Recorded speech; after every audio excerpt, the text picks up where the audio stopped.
সেখানেই তো সবচেয়ে প্রথমেই তো একটি ধাক্কা। সবাই তো এক থাকে না। স্বরাষ্ট্রমন্ত্রী বলেছেন জাতীয় স্বার্থে আমরা সবাই ঐক্যবদ্ধে থাকব। এই সদিচ্ছা কি কেবল তাত্ত্বিক নাকি বিতর্কিত ইস্যুগুলোতেও বড় রাজনৈতিক দলগুলো এক টেবিলে বসতে প্রস্তুত? ধন্যবাদ, শুভেচ্ছা।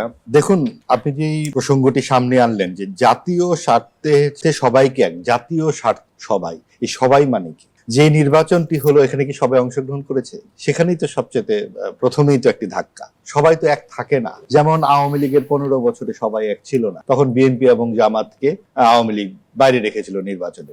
আমিডামি নির্বাচন, একক নির্বাচন, রাতের বেলা নির্বাচনে। তো সেই ধারাবাহিকতায় অন্তর্বর্তীকালীন যে সরকারের যে আমলে যে নির্বাচনটি হলো সেটা অন্তর্ভুক্তমূলক হয়নি।